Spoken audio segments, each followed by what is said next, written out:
Welcome back, everyone, to 12 News at 1. Complete devastation in areas surrounding Los Angeles. 180,000 people under evacuation orders in the LA area.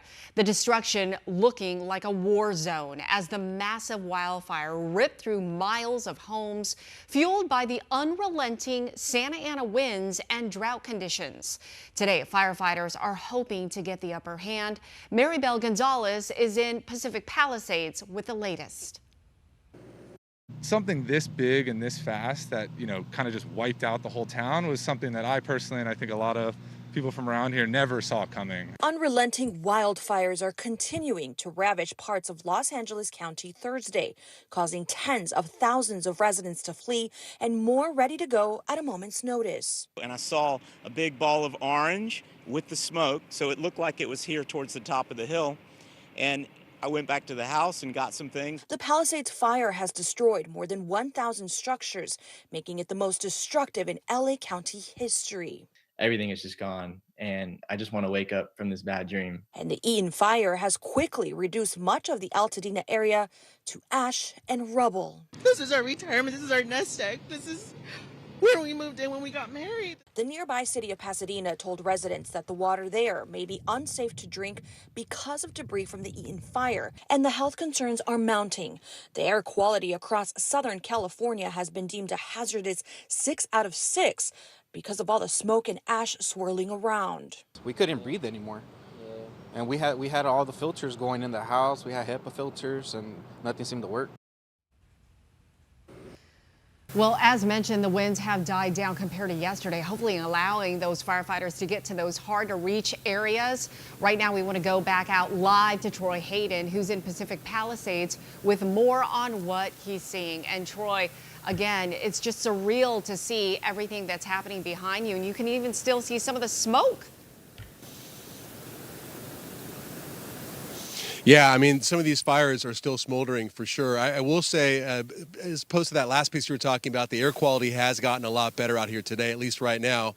At least it seems to be a little bit more of an onshore breeze, which is expected to change. But again, we want to be respectful of people's belongings. But when you look at things like this motorcycle, you understand what heat does to people's possessions. You can see right here, this frame, it's just kind of bent over and melted as well. It's metal. I'm walking on top of glass that is shattered. And something I want to show you, Tram, you see these, how long have these palm trees been here? They've got to be 70 feet tall, I would think, maybe even more. Look, they are black all the way up to their front. So you would imagine at some point, those flames were getting darn near close that high, or at least that hot up into that area. All right, let's talk about those Santa Ana winds, right? I mentioned them a little bit in our last hit we did for you guys. Normally, the wind comes off the Pacific Ocean. Santa Ana, though, they switch around. What happened here was, if you look at that hillside behind me, the wind pushed the fire down into this neighborhood. It burned this whole neighborhood.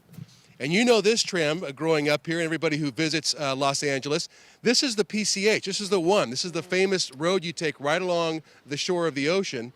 The fire burned across the PCH. And look at that, Tram. That's some sort of a outbuilding, probably for the county or something, lifeguard type thing. It's burned right on top of the sand, which you just don't see very often. So again, it shows you how strong those winds were to push it across here to where we are. So one more thing, again, being respectful of people's things. Do you recognize what these are, Tram? No, it's kind of hard to see. They're the little edges of a bench. You know those little wooden benches with the wood in the bottom? Yeah, so the two ends of the bench, and the wood is just gone, like nowhere near. It's still smoldering here. You talked about smoldering. That burned 2 days ago, and something's still burning down there. So again, we've only just really arrived. We got into this area maybe, 2 hours ago. What we're going to do is we're going to head north, and I think that's where the most active fire is right now. Look at some of the firefighting efforts and see what's going on there. But I have to tell you, my mom and dad lived in Palisades for a short time. When I was a kid, I was already out of the house. I was in college. My mom even said, can you go and see where our house was? We're by Gelson's, that little downtown area, which is such a beautiful little downtown. Tram, it's gone. I've never seen a Chase Bank burned to the ground. There's a Chase Bank there burned to the ground. We're going to go back in and we'll get some more video of that. We were coming out here to make sure we could get in here. But so we have much more coming your way on 4, 5, and 6 tonight. And the 10 o'clock news. So a lot more reporting from here in Southern California. Yeah, I mean, so many things that you're talking about just trigger so many chills, so many emotions. I mean, when you see PCH just right there, and the fact that that shows you how powerful and fast that wildfire was, the fact that it jumped a natural barrier, which would kind of stop the flames, it jumped and then burned the building on the other side of the road, just shows how ferocious that fire is. Troy, I'm wondering, where you're at. Earlier in the last half hour, you talked about a line of cars trying to get back to their homes, people trying to get back to their homes, trying to see what was left. It looks pretty deserted. Are they not allowing people back in just yet? Yeah, I'm not exactly clear on how the people who were in there got in there, or maybe they stayed inside that zone and just came back to where their houses were, but they're not letting any residents back inside. One woman wanted to leave, and they made her park her car on the other side of the barrier and then walk across. They are allowing people to walk back and forth, but they're not allowing any cars to go in. So if your car's not in there, at least in that part of the neighborhood we were in, the most devastated one, you hate to even report this, but they've arrested 20 looters. Yeah. People going in, and of course not to areas like this. There's nothing left to loot. There's nothing here. But going into some of the areas where the homes are still standing. So, and the DA was very emphatic about it today. He said, look, if you come into these neighborhoods, if you try to take advantage of people, we will find you and we will prosecute you. So they're not letting people in back just yet. Yeah, rightfully so. And in fact, I'm glad you brought that up. I mean, it's a sad fact to report after so much devastation and people crying and losing their homes and everything. But on top of that, the ugly side is you've got looters. We're going to be talking about that later on at 4 o'clock. But we know that, especially like the Sunset Fire, for instance, the LAPD, they detained one person suspected of looting.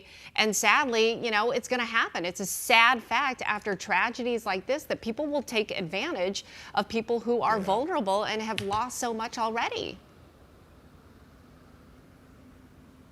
And the DA even went further and said, if you're a person who wants to scam somebody out of rebuilding, if you want to be an internet scam involved in this, we will find you. So one more thing, you can see this, I think it's a member of the media down there kind of looking over that fence behind us and taking pictures.